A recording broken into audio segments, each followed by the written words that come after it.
আজকে এই জামার হাতাটা কিভাবে আমি তৈরি করেছি সেটা সবার সাথে শেয়ার করব। এই জামার নকশাটা আমার অনেক দিনের পছন্দ, করব করে করা হয়নি, তাই আজকে করলাম, ভাবলাম আপনাদের সাথে শেয়ার করি। তো খুব সহজে এইটা অনেক বানানো যায়, এটা লেজের প্রয়োজন হয় না, দেখতে অনেক সুন্দর হয়, চাইলে জামার নিচেও লাগানো যায়।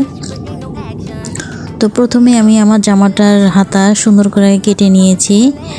এরপর একটা কাগজে আমি আগে সুন্দর করে নকশাটা করে নিয়ে তারপর জামাতে রেডিমেড লেজের মতো করে লাগিয়ে নেব। তো এইখানে আমি একটা কাগজ নিয়েছি,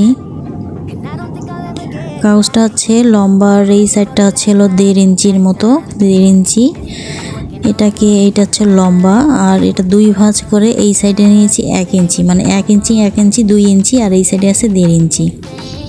তো একটা সাইড যেটা বন্ধ, 2 ইঞ্চির দিকে বন্ধ আছে, তো এইটাকে আমি মিনারের মতো করে এভাবে করে গোল করে আমি একটা নকশা কেটে সুন্দর সুন্দর করে ওই লম্বা কাগজটার উপরে বসিয়ে দেব। তাহলে মাপটা একুরেট হয় আর সুন্দরভাবে বসবে, দেখতে অনেক ভালো লাগবে। তো এইভাবে কাটার পরে আমি যে এখানে কাগজটা নিয়েছি এইটা হচ্ছে 2 ইঞ্চি হচ্ছে চওড়ার মতো আছে, আর লম্বাটা যেমন হাতা লম্বা নিয়েছেন ঠিক সেরকম লম্বা। তো 2 ইঞ্চির মতো নিয়ে এরকম করে দাগ দিয়ে আমি আগে একটা নকশা করে নেব কাগজের উপরে।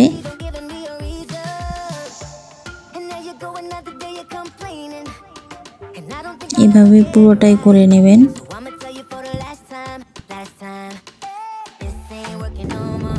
এভাবে একটা সাইড পুরোটা হয়ে গেলে আমি ডাবল করে আরেকটা নেব, মাঝখানটাতে ধরে আমি আরেকটা নকশা দিয়ে নেব, এভাবে ঘন ঘন করে নেব আর কি। একটা হয়ে গেলে তার উপর দিয়ে আরেকটা, আগে প্রথমে একটা দিয়ে নেবেন, পরেরটা দিয়ে নেবেন, না হলে হিজিবিজি হয়ে যাবে, ধরতে অনেক সমস্যা হবে। তো এরকম, এই যে এরকম হওয়ার পরে এটা সম্পূর্ণটা করে নেবেন। হাতার নিচের লম্বা যতটুকু ততটুকু আমি এখানে জামার নিচের অংশটুকু করে নিয়েছি।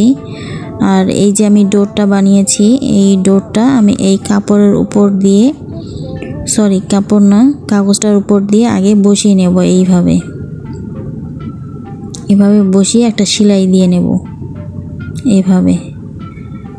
আর এই ডোর বা এই ফিতাটা কিভাবে তৈরি করেছি সেটা এখন দেখাবো। প্রথমে 1 ইঞ্চি পরিমাণ চওড়া এবং লম্বা ইচ্ছা মতো হবে, তো 1 ইঞ্চি পরিমাণ চওড়া নিয়ে এটা 1/2 ইঞ্চি পরিমাণ সেলাই এইভাবে দিয়ে নেবেন। এরপর এটাকে উল্টিয়ে নিতে হবে। এভাবে সম্পূর্ণটা সেলাই দেওয়া হয়ে গেলে এবার এটা উল্টিয়ে নেব। সুই দিয়ে এই সেলাইয়ের জায়গার মাথাটার মধ্যে একটা সুন্দর করে গিট্টি দিয়ে সুইটা এই ফুটাটার ভিতর দিয়ে ঢুকিয়ে দেব। এটা বাইরের পাশে ভালো করে আগে সুইটা ভালো করে দিতে হবে। দেওয়া হয়ে গেলে এই সুইয়ের পিছনের সাইডটা এর ভিতর দিয়ে দেব, দিয়ে ওই সাইডে বের করে নেব। বের করে আস্তে আস্তে সুতাটা টান দিলে এটা অটোমেটিক ভিতরের দিকে ঢুকে যাবে এবং বাইরে বের হয়ে আসবে। তখন এটা সুন্দর একটা ফিতা হবে কাজ করার জন্য। যত চিকন করবেন তত অনেক সুন্দর নকশাটা হবে। তো আমি এখানে 1/2 ইঞ্চির একটু কম নিয়েছি। তো এইভাবে ধরে হালকা করে একটু আস্তে করে টান দিলে আপনারা নিজেই বুঝতে পারবেন কিভাবে টান দিতে হবে। ভিতরটুকু আস্তে করে ভিতরে ঢুকে যাবে আর এরকম করে গোটো গোটো হয়ে আসবে। তো এইটা এইভাবে টান দিলে ভিতরে বের হয়ে আসবে। তো বের হওয়ার পরে আমার ফিতাটা তো হয়ে গেল, আগে দেখিয়ে দিয়েছি আমি কিভাবে সেলাই দিয়েছি।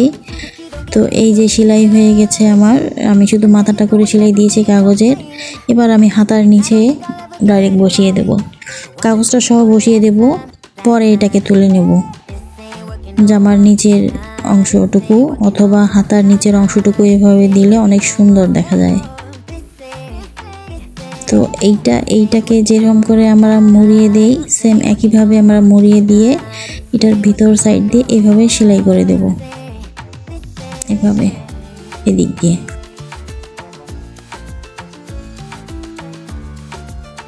তো সেলাই হয়ে গেলে আমি এবার কাগজটাকে ফেলে দেব। একটু টান দিলে, হালকা করে টান দিলে কাগজটা খুলে যাবে, বা বালতিতে পানি রেখে এটা ভিজিয়ে রাখে টান দিলেই খুলে যাবে। টেনে টেনে খুলে ফেলে দেবেন। হয়ে গেল আমার জামার নকশা।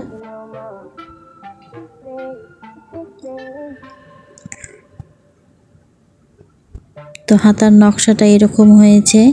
আমি জামার নিচের টুকু এরকম নকশা করেছি, অনেক সুন্দর দেখা যায়। এই যে। তো ধন্যবাদ সবাইকে। এরকম করে চাইলে আপনারা লেস বানিয়ে নিতে পারেন।